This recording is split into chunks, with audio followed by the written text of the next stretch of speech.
Students, তোমরা এই ভিডিওতে যার ছবি দেখতে পাচ্ছ তাকে তোমরা চেনো? ভালোভাবে চেনো তো? তিনি কে? তিনি হচ্ছেন আমাদের জাতির পিতা বঙ্গবন্ধু শেখ মুজিবুর রহমান, যার জন্ম না হলে আমরা আমাদের স্বাধীন বাংলাদেশ পেতাম না। আজকে বাংলা ভাষায় কথা বলতে পারতাম না, স্বাধীনভাবে কথা বলার মতো সুযোগ আমাদের হতো না। সেই জাতির জনকের প্রতি আমাদের শ্রদ্ধা।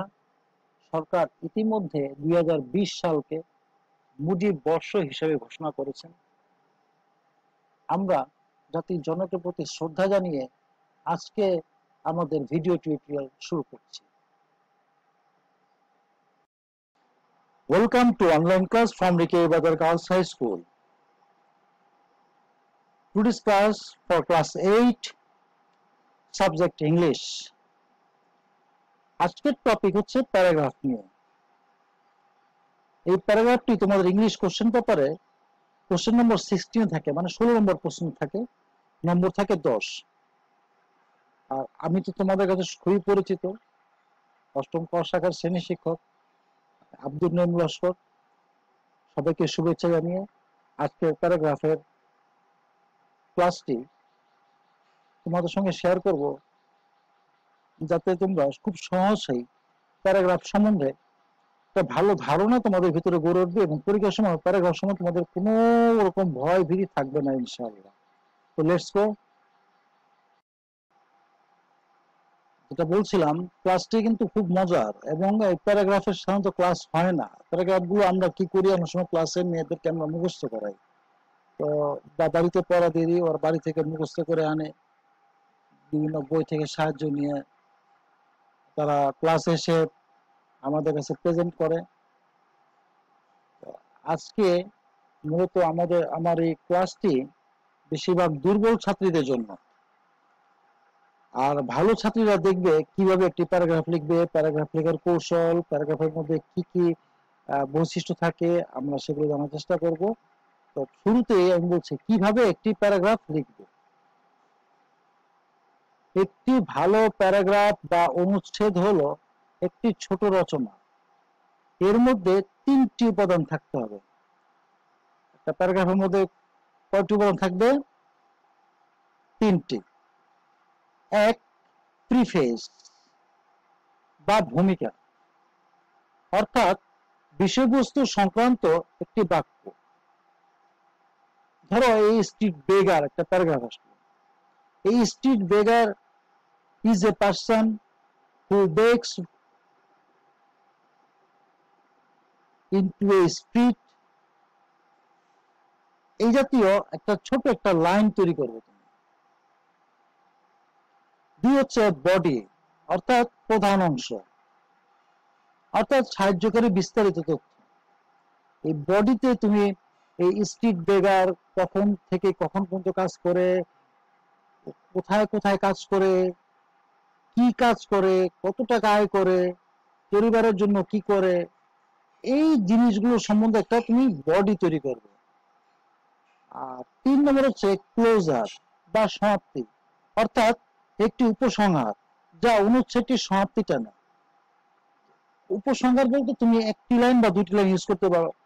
সর্বশেষ লাইনে তুমি ইউজ করতে পারো we should not hate a street beggar. আমরা আমাদের স্ট্রিট বেগার, আমরা রাস্তার ভিক্ষুকদেরকে আমাদের অবহেলা করা উচিত নয়। এই জাতীয় একটা ছোট্ট একটি উপসংহার তুমি টানতে পারো। তো কয়টি উপাদান? 3টি উপাদান, প্রিফেস, বডি, ক্লোজার। আর এখানে একটু বিস্তারিত বলা আছে, আশা করি যারা খুব আমাদের ভালো ছাত্রী, ব্রিলিয়েন্ট ম্যারিটোরিয়াস স্টুডেন্ট, তাদের জন্য অনেক উপকার আসবে। তোমরা এই জিনিসগুলো খেয়াল করবে। ভালো করে প্যারাগ্রাফ লেখার কৌশল, এক্সপ্লেইন বা বর্ণনা করো, বিস্তারিত তথ্যকে সংজ্ঞায়িত করা বা স্পষ্ট করার মাধ্যমে এবং প্রাসঙ্গিক তথ্য সংযোজনের মাধ্যমে বর্ণনা করা। অর্থাৎ প্রাসঙ্গিক তথ্য বলতে যেই বিষয়ে প্যারাগ্রাফটা আসছে সেই বিষয় সম্বন্ধে তুমি বিভিন্ন রকম তথ্যগুলো সংযোজন করবে, মানে তুলে ধরবে।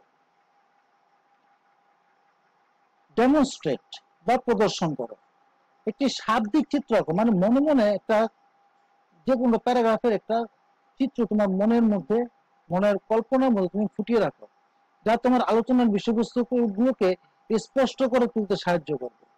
উচ্চ পর্যায়ের ভাবার্থের চেয়ে সুন্দরভাবে চিত্রিত অংশগুলো পড়ো।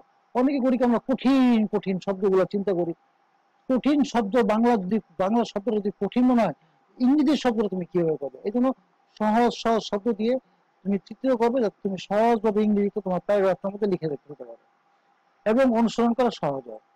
ভার্বালি ফাইট, ভার্বাল বা ভার্বালি বা ভার্বালি ফাইট অর্থাৎ শাব্দিক ভাবে যুদ্ধ করো। তুমি বিষয়বস্তু ভিত্তিক বাক্যে যে দৃষ্টিভঙ্গি নিয়েছ তার পক্ষে কারণ এবং যুক্তিগুলো দাও। পাঠকের হয়ে অনুমান করো এবং তুমি যা দাবি করছো তার যৌক্তিকতা প্রমাণ করো। ন্যারেট বা কাহিনী বলো। বিশেষ কিছু ঘটনার ক্ষেত্রে ঐতিহাসিক প্রেক্ষাপটের সাথে সম্পর্কিত করো। প্রসেস বা প্রক্রিয়া, কোনো কিছু কিভাবে কাজ করে তা বর্ণনা করো। এখানে আমাদের মূলত কয়টি জিনিস আছে: explain, demonstrate, verbally fight, narrate, process. Next, classify বা শ্রেণীবিন্যাস করো। ধারণাগুলোকে বৃহত্তর শ্রেণীতে সুসজ্জিত করো, যেগুলো সাধারণ বৈশিষ্ট্য বহন করে। আগেরটা কি ছিল আমাদের? Explain, demonstrate, verbally fight, narrate, process. মনে রাখবে, এই পয়েন্টগুলো কিন্তু অবশ্যই মনে রাখতে হবে। এখন আসলো ক্লাসিফাই বা শ্রেণীবিন্যাস। 2 নম্বর হচ্ছে অ্যানালাইজ বা বিশ্লেষণ করো। ধারণাগুলোকে উপাদান সমূহে বিভক্ত করো। নেক্সট, কম্পেয়ার বা কন্ট্রাস্ট, তুলনা করো বা পার্থক্য বের করো। 2 বা ততোধিক ধারণাগুলোর মধ্যকার মিল এবং পার্থক্যগুলো দেখাও। কম্পেয়ার মানে তুলনা করো, সবাই জানি। 2 বা ততোধিক ধারণাগুলোর মধ্যকার মিল এবং পার্থক্যগুলো দেখাও। রিলেট বা সম্পর্কিত করা, পারস্পরিক সম্পর্কগুলো এবং কারণগুলো দেখাও। যৌক্তিকতা সম্পর্কে সচেতন থাকো। এবার যেটা বড় ইম্পর্টেন্ট, সেটা হচ্ছে যে একটি প্যারাগ্রাফ খুব ছোট বা খুব বড় হওয়া উচিত নয়। প্যারাগ্রাফ বা অনুচ্ছেদটির সব বাক্যগুলো ব্যাকরণগতভাবে শুদ্ধ হওয়া বাঞ্ছনীয়। আমরা একটা প্যারাগ্রাফ যখন লিখি, ওটা প্রকৃতভাবে সেন্টেন্সটা গঠন হলো কিনা, মেকিং সেন্টেন্সের যে নিয়মগুলো সেগুলো ফলো করলো কিনা, আবার টেন্স, যে টেন্স সংক্রান্ত যে লাইনগুলো লিখলাম সেই টেন্সের গঠন প্রণালীগুলো ঠিক আছে কিনা, এগুলো আমরা অনেক সময় খেয়াল করি না। এগুলো অবশ্যই তোমাদের খেয়াল করতে হবে। আমি তো শুরুতেই বলেছিলাম যে আজকের প্যারাগ্রাফ ক্লাসটি মূলত দুর্বল ছাত্রীদের জন্য। আর একটু আগে যে আমরা যে লেখার প্যারাগ্রাফ লেখার কৌশল, প্যারাগ্রাফে কি কি উপাদান থাকতে হবে, এগুলো সব দেখেছি। ওগুলো হচ্ছে ভালো ছাত্রদের জন্য। ওই কৌশলগুলো, ওই উপাদানগুলো তোমরা যখন ভিডিও চলতে থাকবে তখন তোমরা স্ক্রিনশট মারবে এবং খাতার মধ্যে প্রয়োজন তুলে রাখবে, পরবর্তীতে নিয়ে চিন্তা করবে। আর যারা দুর্বল ছাত্রী তাদেরকে বলছে তোমরা ভয় পাবে না, আমি তো তোমাদের পাশে আছি। কিভাবে একটা প্যারাগ্রাফ তোমরা খুব সহসাই পরীক্ষার সময় খুব সহসাই উত্তর করতে পারো, এই জন্যই বিশেষ করে তোমাদের কথা চিন্তা করি আজকে এই প্যারাগ্রাফ ক্লাসটি তোমরা একটু মনোযোগী হও। এখানে লিখেছে প্রবলেম রিলেটেড প্যারাগ্রাফ, সমস্যা সংক্রান্ত যে প্যারাগ্রাফ গুলো আছে। সমস্যা যেমন দেখো এখানে environment pollution, air pollution, environment pollution পরিবেশ দূষণ, এয়ার পলিউশন বায়ু দূষণ, traffic jam, load shedding, road accident, drug addiction, arsenic pollution, deforestation, corruption, population problem. এই সবগুলো কিন্তু সমস্যা সংক্রান্ত। পপুলেশন প্রবলেম জনসংখ্যা সমস্যা, করাপশন দুর্নীতি, ডিফরেস্টেশন বন নিধন, আর্সেনিক পলিউশন আর্সেনিক দূষণ, ড্রাগ এডিকশন মাদকাসক্তি, রোড অ্যাক্সিডেন্ট, সড়ক দুর্ঘটনা, তো এই সমস্ত কিছুই তোমাদের প্রবলেম রিলেটেড। তো এই আর এখানে আমি প্রথমে আবার একটু লিখেছি, খেয়াল করো, right the name of the paragraph at the topic place, অর্থাৎ নিচে আমি এখানে একটা ছোট্ট একটা প্যাসেজ তুলে দিয়েছি। এখানে প্যাসেজের জায়গায় জায়গায় লেখা আছে টপিক, টপিক, টপিক, টপিক। এখন এই যে টপিক গুলো লেখা আছে, এই টপিকের জায়গাগুলোর মধ্যে এই জাতীয় প্যারাগ্রাফ গুলো আসলে এই প্যারাগ্রাফের নামটা শুধু তোমরা এই টপিক জায়গাটার মধ্যে শুধু উল্লেখ করে দিলে হবে। যেহেতু সময় আমাদের কম, দুর্বল ছাত্রীরা এতে খুব উপকৃত হবে আশা করি। Write the name of the paragraph at the topic place, প্যারাগ্রাফের নামটি টপিকের জায়গায় লেখো। আমি এবার আবার উল্লেখ করলাম, but this is for the most weaker students, best students must increase the length of the paragraph in about 250 words. এই প্যারাগ্রাফটি মূলত দুর্বল ছাত্রীদের জন্য, আর ভালো ছাত্রীরা তোমাদের প্যারাগ্রাফের সাইজটি একটু বড় করবে, দৈর্ঘ্য একটু বড় করবে, আর কমপক্ষে 250 শব্দের মধ্যে লেখার চেষ্টা করবে। আমরা যে কোনোটা প্যারাগ্রাফের নাম ধরে নিই, ধরলাম এনভায়রনমেন্ট পলিউশন, পরিবেশ দূষণ নিয়ে একটা প্যারাগ্রাফ আসছে পরিবেশ। এখন আমি তো এটা পড়ে জানি, কিন্তু আমার চিন্তা কি, আমি তো এই প্যাসেজটা জানি, আমি প্যাসেজটা আমি যেহেতু এটা সমসংখ্যক প্যারাগ্রাফ, আমি দেখি পারি কিনা। ধরে এই টপিকের জায়গায় আমি এনভায়রনমেন্ট পলিউশন করবো। Environment pollution is a great and harmful problem. It is not only a common matter for our country, but also for the other countries too. Environment pollution destroying our social peace and happiness. Day by day it is going out of our control, which is very alarming. Keeping this problem, we cannot imagine our peace and happy life. Though environment pollution is very tough to remove this problem totally from the society, but we have to try to remove at any cost. Without removing this acute problem, people can't get relief. Everybody wants a good solution for this problem. Besides, government should come forward to overcome this problem. The law forces agencies should arrest them who are creating this kind of problem. Environment pollution is possible to remove by creating public awareness.